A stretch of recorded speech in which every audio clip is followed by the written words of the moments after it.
Boa tarde, amigos. Começando mais um Ponto a Ponto, nessa tarde de domingo, contando com a presença de todos vocês da Rede Amigo Espírita, TV FEB, Rádio Fraternidade, que estão sempre conosco, convidando-nos a participar pelo chat. Nosso amigo Carlos, nosso amigo Neto, estão aí para poder fazer a interação com vocês e vocês participarem dessa conversa que hoje recebe a Amanda Oliveira, que é do Departamento Acadêmico da AME, né, que é a Associação Médico Espírita. E a gente vai falar de um assunto que atinge a todos, né? Que é o pensamento em relação à saúde, né? Quanto os nossos pensamentos, as nossas emoções vão influenciar a nossa saúde. Então, para você que está saudável, né? Físico e mentalmente, mas para você que também não está, então acho que atinge a todos, vale a pena a gente participar.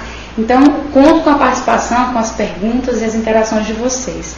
Para começar, eu queria agradecer a presença, né? Muito obrigada pela sua participação. Obrigada pela oportunidade.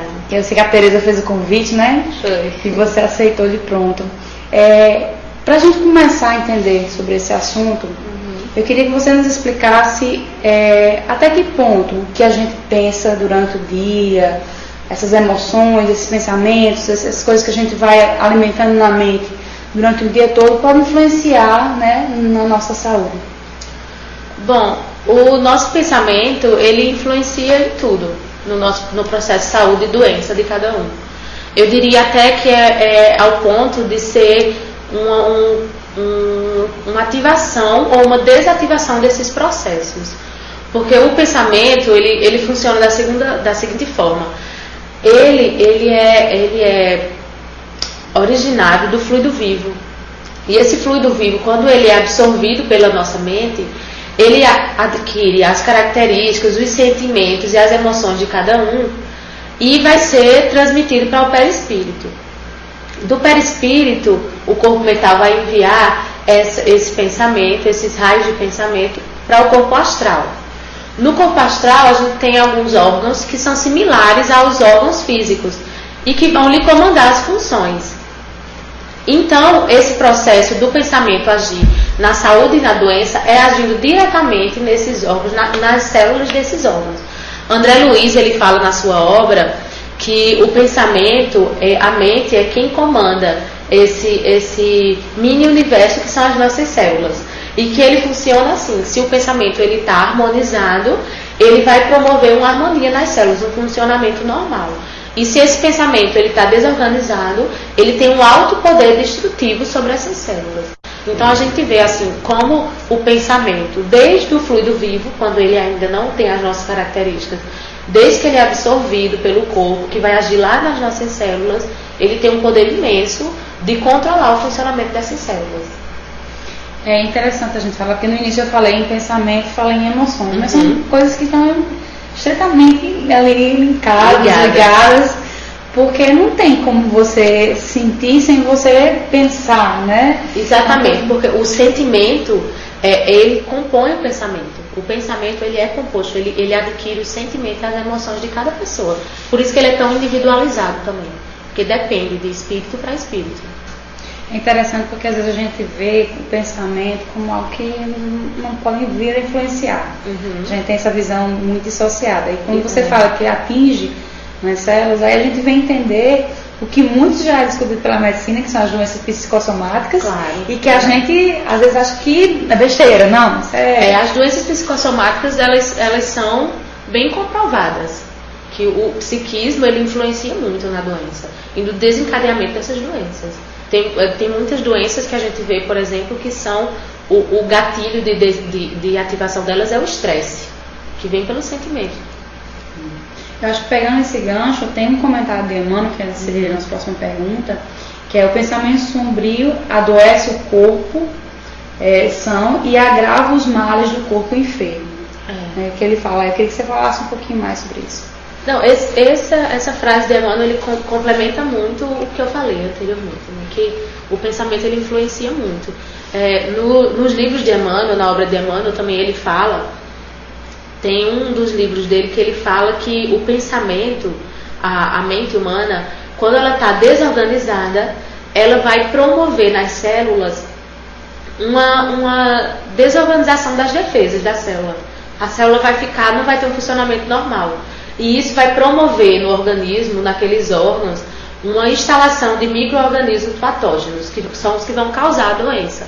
Então, a gente vê aí o mecanismo biomolecular do funcionamento delas, influenciado pelo pensamento.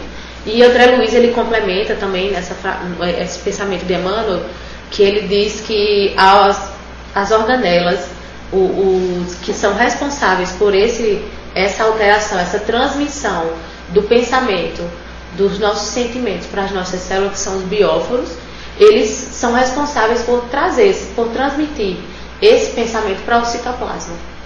Então a gente vê assim que são estruturas mínimas que a gente não vê a olho humano, mas que estão lá funcionando e sendo totalmente influenciadas pelo pensamento. Então uma pessoa que mantém um pensamento negativo durante a doença, frente à doença ou na recuperação, ele influencia para mal a doença, a recuperação. E a gente vê assim, em alguns trabalhos acadêmicos que a gente faz na faculdade sobre espiritualidade, a gente vê que os pacientes que têm uma espiritualidade, que têm um pensamento mais elevado, que geralmente enfrentam as doenças com um olhar mais positivo, eles aumentam a recuperação e eles diminuem, por exemplo, a estadia no leito hospitalar, o que mostra que melhora, que isso influencia para bem a doença quando você tem um pensamento positivo, uma visão positiva para ela. Interessante. Eu sou do sertão, né? E lá no sertão tem muitas coisas, inclusive se fala muito no mal olhado, né? Que as pessoas atribuem ao olhar, mas eu acho que é esse pensamento, que vem em parte do outro para você, que acaba lhe atingindo, que acaba você tendo um quebranto, né? Como se diz lá no interior, na cultura popular nordestina. Mas essa ligação do meu pensamento sobre você, o seu sobre, também existe, né? Existe. E aí a gente sabe assim, que isso, como a vida continua, mesmo depois do desencarne, então essa ligação para o pensamento também continua. Né? E então, como é essa influência? Porque às vezes, quando há o desencarne, o parente que fica, o ente querido que fica, sofre muito, né? E fica naquele pensamento que não quer ficar só, que precisa da pessoa, que não me deixa, não posso ver sem você. Então, assim, a gente sabe que o luto é um momento muito difícil, mas como a gente pode assim auxiliar essas pessoas que passam por esses momentos, mas que a gente tem que trabalhar o pensamento para que não atinja o outro, ou de que forma atinja. Eu queria que você explicasse esse contexto. Assim, pensar no ente que já desencarnou, sentir saudade, não é uma coisa ruim, mas essa saudade ela tem que ser equilibrada, porque os processos de indução mental que a gente tem, a ligação de um pensamento, de um espírito para o outro, ele atinge qualquer fronteira. Você pensa aqui e o seu ente vai sentir no plano espiritual. Esse pensamento, ele só vai ser assim prejudicial quando ele for aquela saudade triste, aquele pensamento, pensando no outro com aflição, com tristeza, querendo que ele fique aqui. É justamente esse pensamento que eles prejudicam, assim. Eles prejudicam muito o desencarne com lucidez, o despertar com lucidez do plano espiritual. O espírito que está lá também, ele vai sentir da mesma forma que o ente está sentindo aqui na Terra, ele vai sentir também. E isso é prejudicial. Ele vai sentir a saudade, ele vai sentir a tristeza e a aflição que eles estão sentindo também. E muitas vezes, com esses pensamentos que os entes têm, muitas vezes assim, não por querer, mas involuntário, né? A gente vê assim, muitas pessoas que sentem, pessoas espíritas que conhecem, né, a doutrina, que sabem como é no plano espiritual, mas que ainda tem esses sentimentos. E isso pode fazer com que o espírito que esteja desencarnado, ele reviva algumas situações do seu desencarne. Por exemplo, um espírito que desencarnou com uma pneumonia, ele estava com uma dispneia muito forte, uma falta de ar. Então, no plano espiritual, enquanto ele estiver conectado com os pensamentos dos familiares, ele pode voltar a sentir as mesmas sensações fisiológicas que ele sentia quando ele estava encarnado. Então isso é extremamente prejudicial. A gente tem que lembrar dos entes queridos com a saudade mais saudável, com alegria, desejando que ele se acostume com a vida no plano espiritual, que ele melhore lá onde ele estiver. É desse jeito assim que é mais positivo a gente lembrar deles, para não prejudicar a evolução deles no plano espiritual. Eu acho que até enviando para eles a mensagem que o reencontro vai acontecer, né? Justamente. Porque até para quem não é espírita, que às vezes desencarna, sem ter essa crença da vida após a morte, né? Deve ser tão confuso lá, e quando você recebe esse pensamento, não fica bem, bateria do cérebro, maternalmente a gente vai se reencontrar. Ele vai sentir tudo que a gente sente aqui, ele vai sentir. Do mesmo jeito que a gente vai sentir saudade aqui dele, ele também vai sentir saudade da gente. Então é tão difícil para ele quanto para a gente. Que como a eu gente disse, só tem que orar para que ele se acostume. Como a vida continua. O Exatamente. desencarna no corpo físico, mais do que o que carrega os sentimentos, as emoções continuam vivas e essa ligação é permanente. E às vezes é como você disse, às vezes até para que a gente que é espírita, que já estuda, que já entende, é difícil ainda entender que o que realmente nos unia continua vivo, continua ali presente, né? Nós já temos participações dos nossos internautas. A Elma, lá da Casa do Caminho, de Souza, perguntou o seguinte: existe alguma técnica que podemos utilizar para fazer a limpeza perispiritual desses maus pensamentos? Eu acho que é praticando a reforma íntima. Eu disse aqui que o pensamento ele adquire as características, os nossos sentimentos e as nossas emoções. Então, mudando os sentimentos, mudando as nossas emoções, a gente consegue modificar esse pensamento. Esse pensamento que vai circular no nosso perispírito. Então, a gente mudando esse pensamento, a gente fazendo uma limpeza desse pensamento, a gente está fazendo uma limpeza do perispírito também. E a Fernanda da Silva Barbosa, ela comentou o seguinte: o pensamento é criador. Com certeza. De fato, né? Muitas coisas surgem no pensamento. Muito. Aqui, a nossa próxima pergunta seria com relação ao perispírito. Esse desesperado por psicicamente o ambiente, né? Como nessa mudança, esse perispírito atordoado com todas essas mudanças, como eu disse, principalmente para quem não crê nessa vida após a morte, se encontra ali e tem as obsessões, como é que funciona, no caso, o pensamento para esse desencarnado que está ali naquela perturbação? Bom, assim, para ele sair dessa situação, primeiro ele tem que se conscientizar de que ele precisa mudar. Mas em algumas ocasiões, quando aquele espírito ele está muito preso naquela fixação mental, naquela corrente mental dele, aí ele vai precisar de ajuda. E essa ajuda ela vai vir dos familiares que ainda estão encarnados, que precisam orar por ele, precisam orar para que a situação dele melhore do plano espiritual, e também vai depender da providência divina. A gente sabe que a providência divina nunca nos abandona, que ela sempre está ali, mas em algumas ocasiões ela não tem como intervir. A gente não pode dizer quanto tempo vai durar para que ele saia dessa fixação mental, mas a providência está ali, esperando só o momento certo de intervir e de ajudá-lo. Então, o que a gente pode fazer, assim, os familiares, orar por ele. A oração tem um poder inimaginável. Com a oração, a gente atinge qualquer pessoa com a oração. Então, é o que vai ajudar ele. E ele se conscientizar de que ele precisa mudar. Primeiro, a atitude, a decisão tem que sair do próprio espírito. Você fala, respondendo à pergunta da Elma, você falou da reforma íntima, né? Para fazer essa educação dos nossos pensamentos. Como a gente falou, o pensamento e as emoções estão muito ligadas. Aí eu digo, a reforma íntima é o caminho para educar os nossos sentimentos e, consequentemente, os pensamentos. Ou o inverso, como esse mecanismo funciona, qual é o primeiro passo que a gente deve tomar nesse caminho aí de fazer esse rearranjo dos nossos pensamentos e emoções? Bom, o primeiro passo é decidir que quer mudar. É o primeiro passo. E é justamente a reforma íntima do Evangelho de Jesus.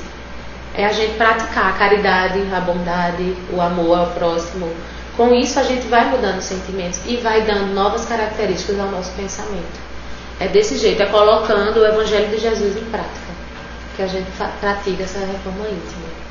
É muito difícil, né? Mas assim, a gente tem muitos artifícios. Tem músicas edificantes, tem leituras edificantes, tem conversas edificantes. É porque muitas vezes a gente esquece, né? A gente fecha os olhos para algumas coisas. Mas existem, parte da gente decidir mudar. E é o mais importante. É mudando os sentimentos que vão dar novas características aos nossos pensamentos. Então, era interessante que você falou aí, também as conversas edificantes dos ambientes. Então, a gente tem que também procurar, né? Com certeza. Os lugares, as pessoas, as conversas, as coisas que favoreçam a esse processo. Tem que filtrar o que faz bem, né? A gente tem que fazer uma seleção do que faz bem. Das músicas que são melhores, das pessoas que nos fazem bem, que nos dão uma conversa mais proveitosa. Faz parte disso também. Vocês aí de casa estão assistindo, quiserem mandar suas perguntas, comentários, continuem aí, o Carlos está passando aqui para mim. E quando a gente falou dessa relação, que existe realmente a influência do meu pensamento sobre outras pessoas, que esse pensamento atinge os dois mundos, mas como eu digo assim, não mencionei o tal do mal olhado, olho gordo que a gente comenta. Quando o meu pensamento é realmente de que aconteça algo ruim com a pessoa, né? Que eu desejo mal, como às vezes a gente está com muita raiva, eu quero que morra, eu quero que se cale, aquelas expressões bem da hora da fúria mesmo. E se isso acontece? Até onde o nosso pensamento tem uma responsabilidade com o que pode vir a acontecer de bom e de ruim com outras pessoas? Assim, primeiro a gente tem que lembrar que quando a gente joga lama no outro, quem primeiro suja as mãos somos nós, né? Então, quando a gente pensa em uma coisa, desejando uma coisa ruim para o próximo, primeiro esse pensamento vai circular no nosso perispírito. Primeiro ele circula em nós para depois ser exteriorizado para outra pessoa. Então, primeiro ele vai fazer mal a nós mesmos. Quem primeiro se prejudica é a gente. E esse pensamento negativo, ele só vai atingir a outra pessoa se a outra pessoa estiver em sintonia também com você. Se ela não estiver em sintonia, o seu pensamento não vai fazer efeito nenhum nela. Esses processos de ligação mental, de indução mental, eles só funcionam quando os pensamentos se sintonizam, quando eles se complementam. Então, se você deseja o mal a alguém e vai acontecer alguma coisa com essa pessoa, não. Só se ela estiver na mesma sintonia com você, no mesmo estado vibratório de pensamento. Então, ou seja, atinge aquele que eu permiti que me atinja, né? Exatamente. Se a pessoa estiver invigilante, é muito provável que as coisas ruins lhe atinjam. Por isso que a gente tem que estar vigilante, né? Vigiar e orar. A gente tem que estar constantemente ligado nisso, prestando atenção, vigilante, com o pensamento elevado, para que as coisas ruins não nos atinjam. Interessante. A gente tem que prestar atenção, né? Exatamente. Ficar atento. Temos mais participações aqui. Tem o seguinte: gostaria que ela comentasse sobre a passagem do Nosso Lar, onde Emmanuel se vê perseguido pelos obsessores e sendo acusado de assassino. No caso, André Luiz, né? Aquilo foi realmente criação do pensamento dele ou foi uma ação direta dos obsessores? Aqui ele está falando daquela cena que ele está no umbral e que ele é chamado de assassino e suicida, né? André Luiz. E aí a pergunta é se aquilo foi uma criação mental, né? Porque a gente sabe que o umbral tem uma construção mental daquilo ali, né? Cada um tem um umbral ou inferno que cria, cabe, né? Que lhe cabe. Então aí ele pergunta se é realmente só a construção mental dele ou se aí podia ter os obsessores, as pessoas a quem ele de alguma forma feriu, ofendeu, naquela participação. Olha, pode ser as duas coisas. Também pode ser os obsessores que estejam perseguindo ele, mas também podem ser criações da própria mente. A gente sabe que quem condena a gente do outro lado é a própria consciência. Então podem ser criações da própria consciência dele. A gente tem, inclusive, em alguns livros de André Luiz, a gente tem exemplos de espíritos que são perseguidos pelas criações da própria mente. Ele conta a história de um escritor que ele escrevia algumas obras com personagens fictícios que eram assim, maus, né? E que quando ele dormia, esses personagens atormentavam ele. Os personagens que ele criou eram uma criação da própria mente. Ele conseguia materializar esses personagens pela própria mente. Então, esses espíritos que perseguiam André Luiz no umbral, tanto podem realmente ter sido espíritos que estivessem lá, legiões, ou podem ter sido criações da própria mente dele. A gente sabe que o pensamento ele tem um poder de materialização muito forte. A gente consegue, com o pensamento, montar um mundo ao nosso redor. E assim, a gente tem que lembrar, para quem não leu o livro, não viu o filme de André Luiz, que André Luiz, apesar de ser um médico, de todas as possibilidades de ajudar muitas pessoas, ele falhou nesse quesito. E também o que veio a socorrer, ele foi a única pessoa que, mesmo por má vontade, ele atendeu, que orava por ele. Então, assim, a prece da mãe e dessa paciente que para a gente ver o valor que tem a prece para os espíritos que estão desencarnados. Por mais que ele tivesse uma imensidão de pessoas que desejassem o mal, existiam duas que desejavam o bem, mantinham ele em prece, e que essa prece foi fundamental para ele, né? Exatamente. A Rita de Cássia Almeida, ela comenta o seguinte: a angústia e a tristeza por problemas que tenho passado estão me prejudicando na saúde, porque não consigo desviar meu pensamento da pessoa que está me acusando, me causando mal. Não desejo mal, mas sofro com isso. Bom, assim, a gente sabe que é muito difícil superar certas dificuldades, né? Mas a gente tem que se apegar a Jesus, tem que se apegar ao amor de Deus. Ele nos dá uma força inimaginável quando a gente passa por problemas.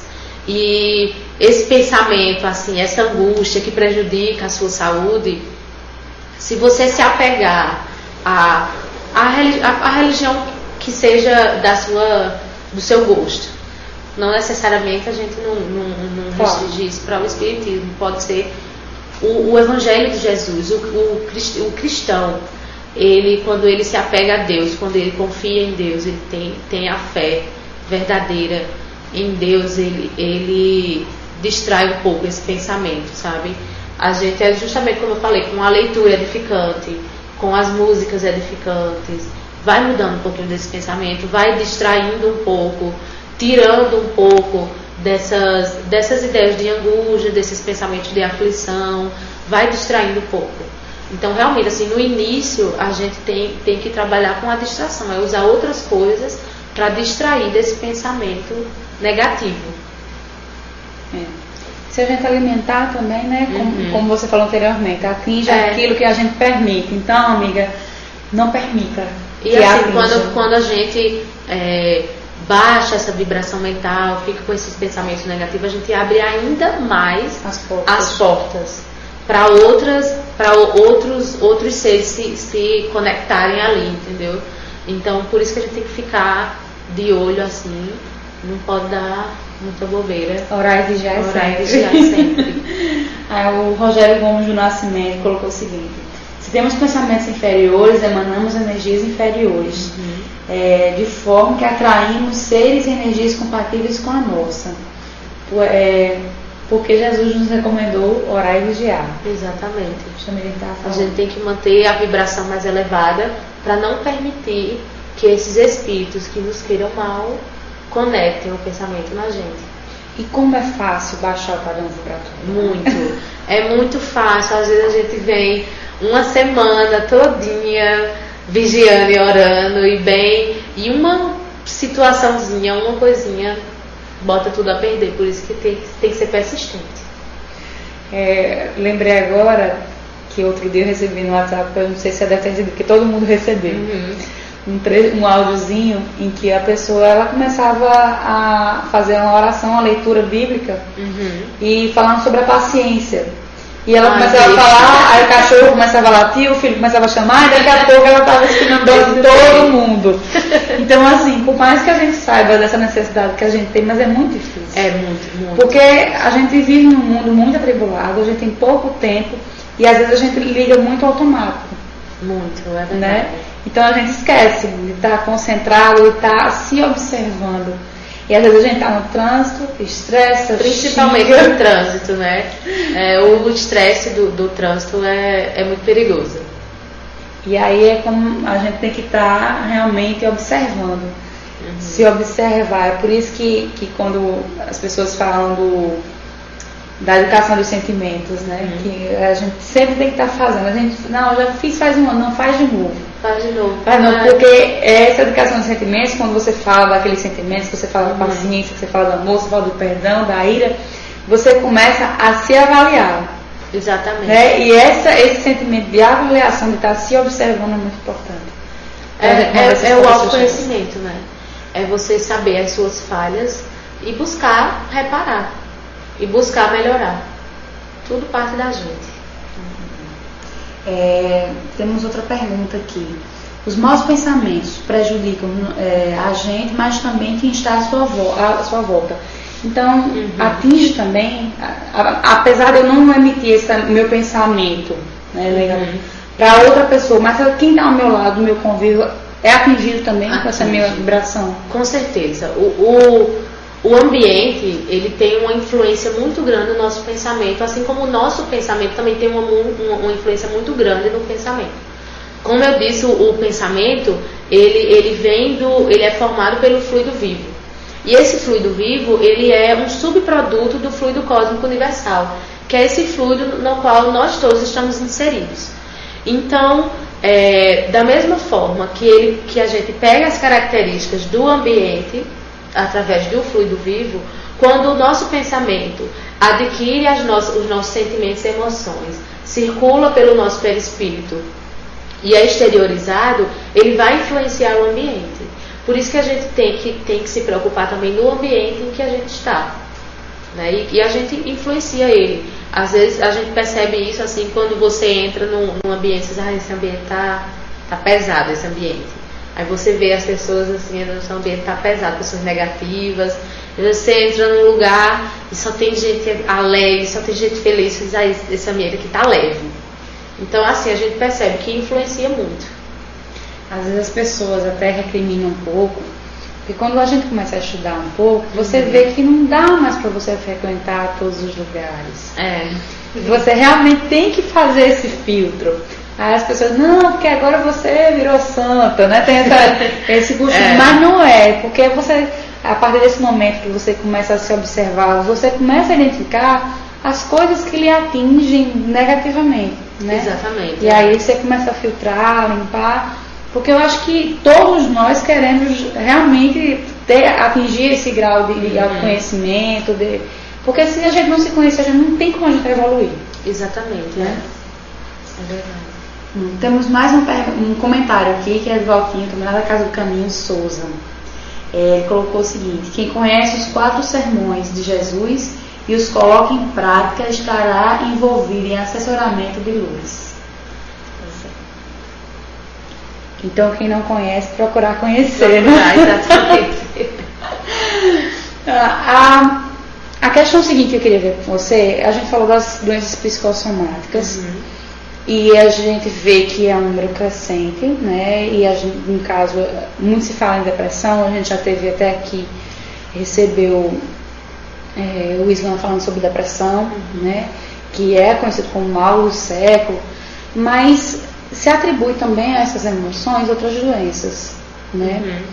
E aí uma das doenças que mais se atribui isso é o câncer, né? Muitas pessoas afirmam que o câncer vem desses pensamentos ruins, de rancor, de ódio, de raiva que a gente acaba guardando com a gente. Será possível que realmente a causa está aí e que a cura está justamente nesse processo de limpeza dos nossos pensamentos? Bom, assim, a causa do câncer não são os pensamentos negativos. O câncer, ele depende muito da predisposição kármica de cada espírito. Ele já vai nascer, quando ele vai encarnar, que ele faz o seu planejamento, quando ele faz o seu mapa genético, ele já coloca ali o gene do câncer. O que a gente pode mudar com os pensamentos, o pensamento positivo ou o pensamento negativo, é suavizar ou prejudicar justificar a aparição desse câncer. Assim, André Luiz, ele fala, ele conta um caso no livro dele, de um espírito que vai encarnar e ele coloca para ter um câncer, quando ele está fazendo lá o planejamento dele, ele coloca para ter um câncer aos 40 anos, um câncer de estômago aos 40 anos. E que, dependendo da sua conduta moral, do seu pensamento, das suas atitudes quando ele estiver encarnado, esse câncer pode se transformar numa gastrite aos 60 anos, ou pode vir como um câncer aos 18, que antes era aos 40. Então, assim, a gente vê que os pensamentos, eles vão influenciar no câncer, que é o caso da discussão aqui, mais no aparecimento dele, mas para suavizar ou para prejudicar, mas não que ele vai causar o câncer. O câncer é uma doença kármica. Ok. Em algumas leituras e até em alguns filmes a gente vê os espíritos que tomaram feições animalescas, né? E até a priori a gente acha, pode ser, não, isso é muito ficção, né? Mas será que com a influência desses pensamentos, dessa vibração negativa, o perispírito pode ser atingido de forma a modificar a sua aparência? Pode. O perispírito, ele funciona como uma túnica eletromagnética. Ele é formado por células elétricas e no qual o pensamento ele vai circular em circuito fechado no perispírito. Então ele pode definir a forma desse perispírito. Kardec ele falou em A Gênesis que o perispírito, a forma desse perispírito, ele vai depender muito da condição moral desse indivíduo na encarnação que ele está. Então a gente vê assim que pela forma do pensamento a gente pode influenciar o perispírito. Um exemplo muito grande são, por exemplo, os espíritos ovoides, que eles são espíritos que têm um monoideísmo, eles ficam fixados naquela ideia, pode ser de vingança, desse tipo, e que eles, a partir disso, desse monoideísmo, eles vão tomando uma forma ovoide, vão realmente ovoide. Então a gente vê assim que o perispírito, a forma desse perispírito é altamente influenciável pelo pensamento. Pessoal, vocês continuem mandando suas perguntas e comentários. A gente está aqui para respondê-los. A outra pergunta seria, em relação a esse perispírito, né? Que se o contexto aqui, se o perispírito é responsável pelo pensamento que molda, né? O ambiente em que vive, o que o levaria a escolher justamente um ambiente de sofrimento e aflição? Bom, assim, o ambiente em que o espírito vive, ele muitas vezes o espírito ele não tem a chance de escolher onde ele vai viver. Ele vive muitas das vezes num ambiente que é propício para a sua educação, para a sua evolução, para a sua predisposição kármica também. Muitas vezes ele não pode escolher onde vai nascer, porque ele precisa nascer naquele lugar, ele precisa viver naquele lugar para o seu próprio bem. O que ele pode fazer é, com a mudança do pensamento, melhorar esse local. Do jeito que eu disse, o ambiente ele influencia o nosso pensamento e o nosso pensamento também influencia o ambiente. Então mudando o pensamento dele, ele pode mudar esse ambiente de aflição, de sofrimento. Okay. Temos mais participações lá na Casa do Caminho novamente, Janaína. Que bom que tá todo mundo assistindo a gente lá. Que ela comenta o seguinte: a disciplina é importante, sabemos das nossas limitações e imperfeições, a vibração é fundamental. Conhecer e estudar o Evangelho não significa praticá-lo. Nas adversidades da vida existem momentos que é muito difícil ser espírita. Precisamos estar alertas com o pensamento e mudar a vibração, pois ainda somos imperfeitos. Realmente é muito difícil. É muito difícil assim botar em prática. Falar é muito bom, né? Mas quando a gente vai botar em prática, realmente a gente tem sente dificuldade. Mas vale o esforço. Eu acho que quanto mais a gente vence essa dificuldade, quanto mais dedicação, vontade e decisão a gente tem para mudar e para modificar essas dificuldades, mais valor tem. A providência divina, ela sempre ajuda a gente nessas situações. Então, é só a gente persistir e não desistir. É ter fé. Interessante o que você falou agora. Eu lembrei que essa semana eu li uma comunicação de Bezerra de Menezes através de Nivaldo, na reunião da FEB, do Conselho, e que ele nos chama, os trabalhadores espíritas, os espíritas em geral, justamente a essa atenção. Que ele diz que a gente vive um momento de grandes transformações e que a gente faz parte dessa transformação. Mas que ao mesmo tempo a gente tem que estar muito vigilante, porque está muito fácil a gente se desgarrar do nosso ideal, do nosso trabalho. Então, eu acho que é esse pensamento vigilante, esse cuidado que a gente tem que ter. Então, quem não leu essa comunicação de Bezerra de Menezes, principalmente os trabalhadores, vamos procurar ler, para que a gente possa ficar com essa mensagem no coração.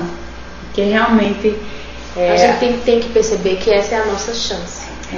Essa é a nossa chance. Não é fácil, nunca foi fácil, mas que a gente tem que continuar e tem que decidir que quer mudar. E que, assim, concordando com a Janela, tem momentos que é difícil ser espírita. Tem. Porque a cobrança também é muito nossa. Exatamente, né? Tem muitos momentos que a gente não duvida nem do ideal espírita, mas a gente duvida da gente mesmo. Da nossa capacidade. Da nossa capacidade. Não é duvidando do espiritismo, é duvidando da gente. Então, são dessas atribulações assim que a gente tem que se apegar mais ainda. O Rogério Gomes colocou o seguinte: se aquele desejo do inimigo emana sobre mim energias que venham a causar a tragédia e me encontro conectado com a espiritualidade e moralidade, essas energias encontram barreiras que impedirão de chegar até mim. Foi o que a gente comentou justamente do efeito de ser ou não atingido pelas energias. Exatamente. Né? Quando o pensamento é correto, quando a conduta moral da pessoa é reta, não tem mal que atinja. Não tem mal que atinja, a gente está imune a isso. A gente recebeu mais uma pergunta que é: como se explica que alguns possam plasmar objetos e situações? E isso é força do pensamento? Bom, os processos de materialização, eles são influenciados pelo pensamento. Como a gente vê, o pensamento é um fluido. Esse fluido ele tem a capacidade de se moldar, né, como matéria. Ele é um tipo de matéria, mas não a matéria essa que a gente vê, né? E ele tem essa capacidade de se moldar. Os processos de materialização, eles são justamente por isso. Que até a pergunta da Janaína também, que ela perguntou: a mediunidade de efeitos físicos, onde objetos caminham, tem a ver com o pensamento do médium? Tem. A concentração dele tem a ver.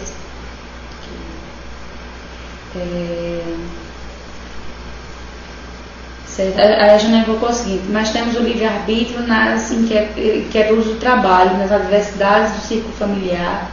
Somos verdadeiramente testados e muitas vezes falhamos. Falhar faz parte do aprendizado, mas precisamos recomeçar, retrabalhar nossas vicissitudes, afinal nada é por acaso.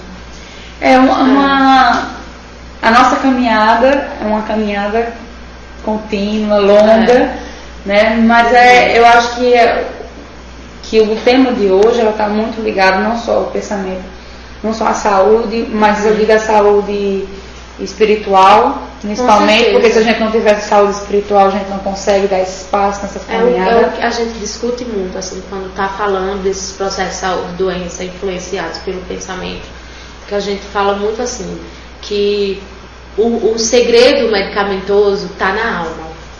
A gente cuidando da alma, a gente consegue cuidar das doenças corpóreas. Claro que a gente não vai curar algumas doenças só com o pensamento. Claro, a gente também precisa do auxílio médico. A gente tem que curar o corpo físico e tem que curar o corpo espiritual. Tem que funcionar das duas formas. Não adianta curar o órgão físico e aquele órgão do corpo astral ainda está com os micro-organismos patógenos, ainda está defeituoso. A doença vai voltar. Então a gente tem que tratar do espiritual também.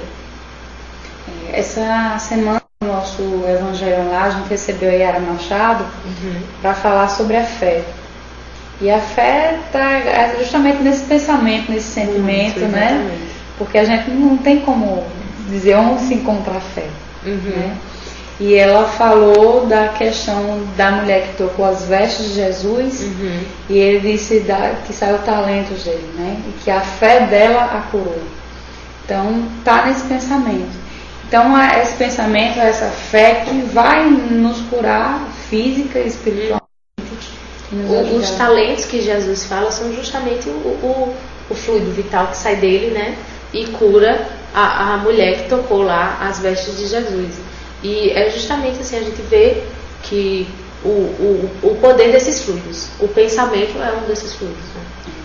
Outra pergunta que chegou pra gente é: como os espíritos desencarnados podem influenciar nossos pensamentos, já que eles não têm mais matéria?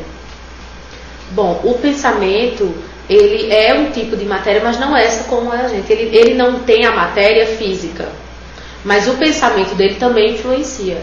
Como eu disse, o pensamento ele carrega ondas. São as partículas do pensamento que formam essa onda, essa corrente mental. E essa corrente mental, ele pode atingir qualquer espírito. Do mesmo jeito que os espíritos desencarnados estão suscetíveis aos nossos pensamentos aqui na Terra, nós também estamos suscetíveis aos dele. E isso é muito explicado pelos processos de obsessão, em que a gente baixa a vibração mental, esses espíritos conseguem se conectar conosco e fazer as obsessões. E nem sempre são por um espírito que está aqui do seu lado. Muitas vezes é a distância, do outro plano, para a gente ver que a nossa oração ela influencia um espírito que está no plano espiritual, que não está aqui perto da gente e que influencia. O pensamento ele viaja a qualquer distância. Outra pergunta: até onde vai a responsabilidade de alguém que manipula os pensamentos de outrem a ponto de comprometer a evolução?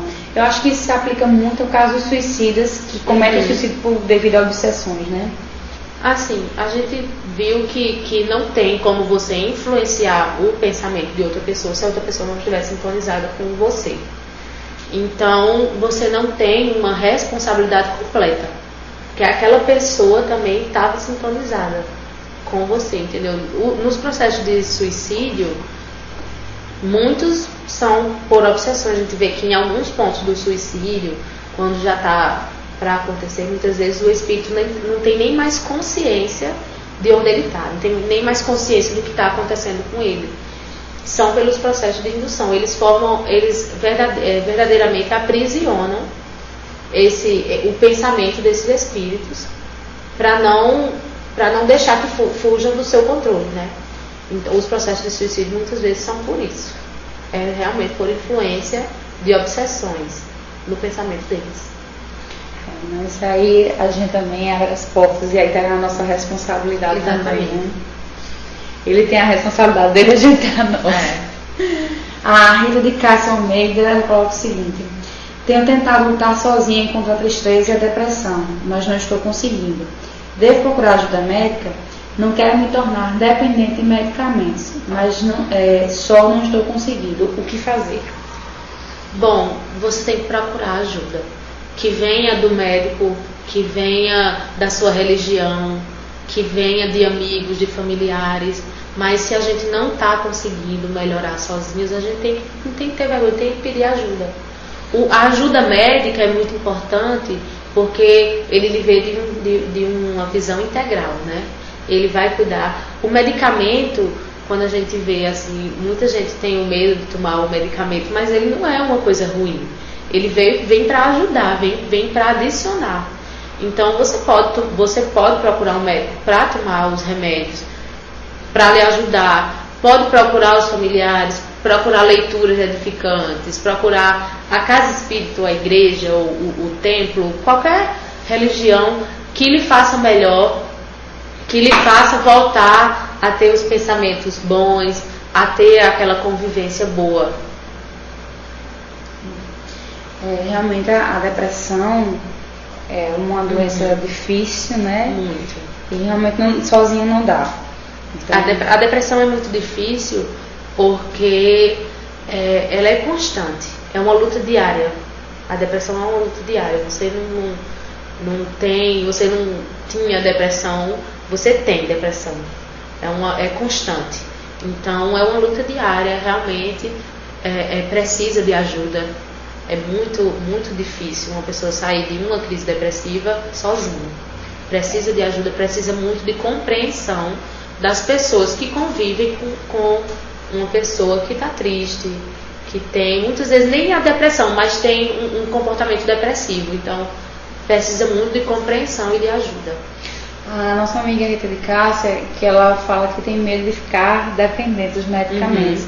Eu acho assim, que, como você falou, é uma visão integral, né? Não se vai passar o resto da vida tomando medicamento. E outra, Cássia, o que a gente percebe na depressão é que tem muitos altos e baixos. Muitos. Tem dias que você está se sentindo bem, e tem dias que você está lá embaixo. Tá lá embaixo. E é nesses dias que está lá embaixo que você tem que ter alguma força, alguma coisa que lhe ajude a tirar daquele estado. Exatamente. Então, o medicamento, eu acho que ele vai entrar justamente nesse equilíbrio. Nem tão em cima, nem tão embaixo. Você consegue achar um equilíbrio. O tratamento da depressão é um tratamento assim demorado. O tratamento medicamentoso para depressão é muito demorado. Você vai passar 1 ano, você vai passar 2 anos tomando o medicamento, mas ele não é para a vida toda. Chega uma época que você para de tomar o medicamento e você não precisa mais dele. Então, assim, vale a pena você sacrificar 1 ano tomando o medicamento, porque ajuda muito. A gente sempre tem respostas positivas de pacientes que a gente vê, assim, nos ambulatórios, a gente vê nas clínicas da faculdade, pacientes da psiquiatria tomando remédio e que tem uma melhora tão boa, sabe? É tão bom de ver que não tem que ter medo de tomar o remédio para depressão, só ajuda. Mas também tomar só o remédio não adianta, entendeu? A gente tem que procurar leituras melhores, tem que procurar os amigos, o apoio dos familiares e o apoio religioso, né, também.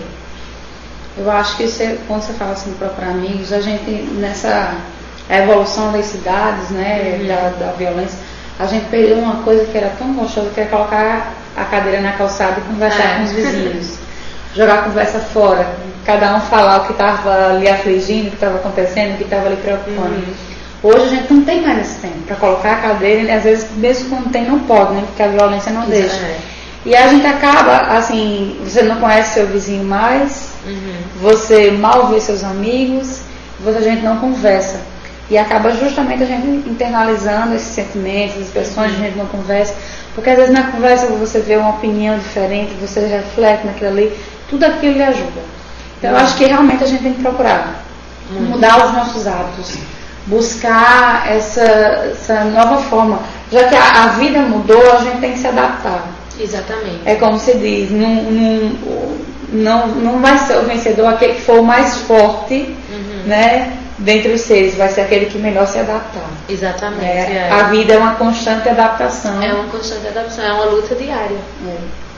E aí quando a gente também busca esse conhecimento interior, acho que tudo facilita, né? Porque quando você se conhece, você conhece seus limites, você sabe até onde você pode ir, e aí você começa a colocar os limites para cada coisa. Exatamente, assim, os pacientes que a gente acompanha assim nos ambulatórios com depressão, eles já conhecem quando vão ter as crises, já sabem, olha, hoje eu tô mais triste, eu tô achando que ultimamente eu tô mais abatida.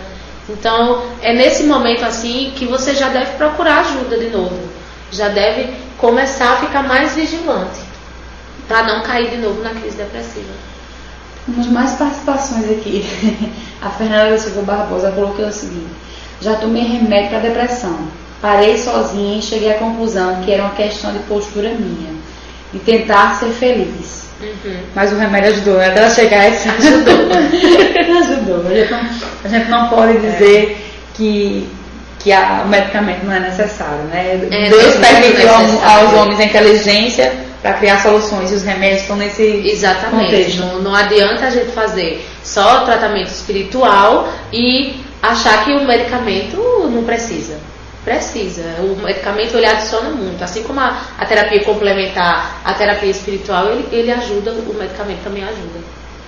Temos mais uma pergunta. O Rogério Gomes do Nascimento me perguntou o seguinte: como libertar uma pessoa querida de uma obsessão, sendo que a mesma não acredita na espiritualidade e não se reconhece como um ser que precisa mudar seus conceitos e pensamentos, ou seja, não ajuda em nada? Bom, assim, é muito difícil a gente ajudar alguém que não quer ser ajudado, né? Mas é pela oração, é você orar por ela, é você pedir para que o anjo da guarda dela, para que a equipe espiritual que acompanha ela não abandone, fique sempre, persista, que ela vai mudar, é orar por ela. É pela oração que a gente vai conseguir essa mudança. Então, estamos finalizando o nosso programa. Queria deixar um espaço para você deixar uma mensagem para o nosso público de casa, né, para que eles possam receber aí sua mensagem antes da gente finalizar, que eu vou dar uns avisos ainda. Bom, primeiro, muito obrigada pelo convite. Nós que agradecemos. Fiquei muito feliz com o convite.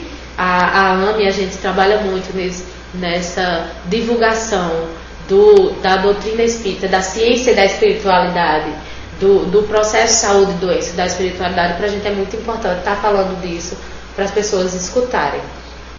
E assim, eu queria deixar a mensagem para quem está assistindo o programa, para quem está escutando, de que a gente tem que estar muito vigilante com o nosso pensamento, porque ele tem uma influência enorme no nosso organismo.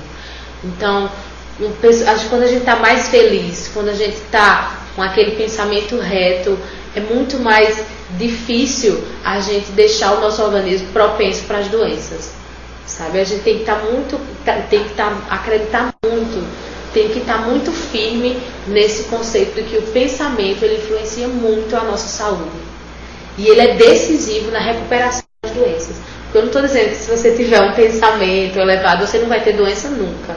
Muitas vezes é preciso. E que o pensamento positivo ele influencia muito no tratamento e na recuperação dessas doenças. Ainda bem, então vamos pensar positivo todo, vamos fazer esse exercício, né, gente?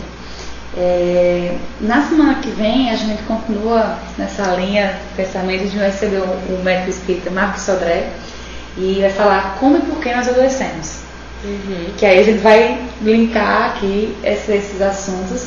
Então fica o convite para domingo que vem vocês assistirem. Então eu vou mandar os abraços para os nossos amigos, o Valtinho Janaíne Elma, lá da Casa do Caminho Souza, o Roberto Gomes, Maria Oliveira, a Rita de Cássia,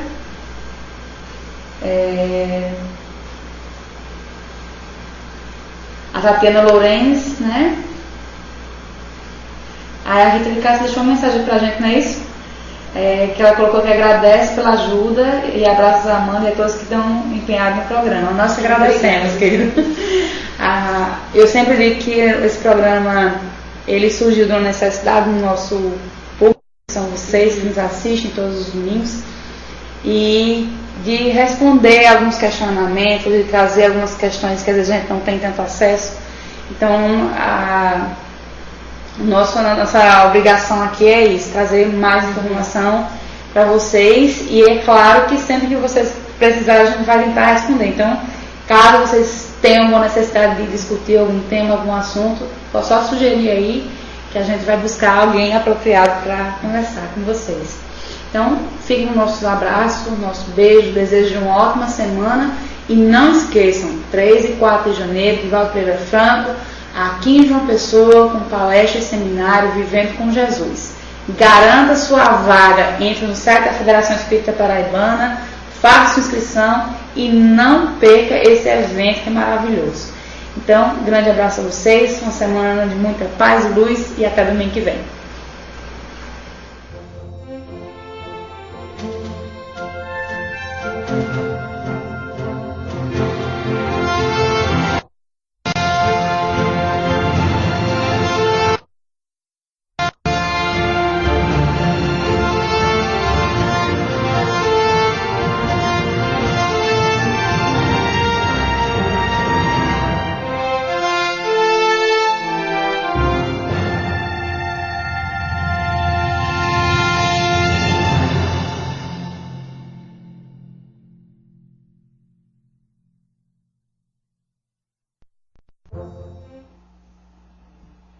Essas canções que cantei agora, né? Aquarela da Paz, e a que vou cantar também, nós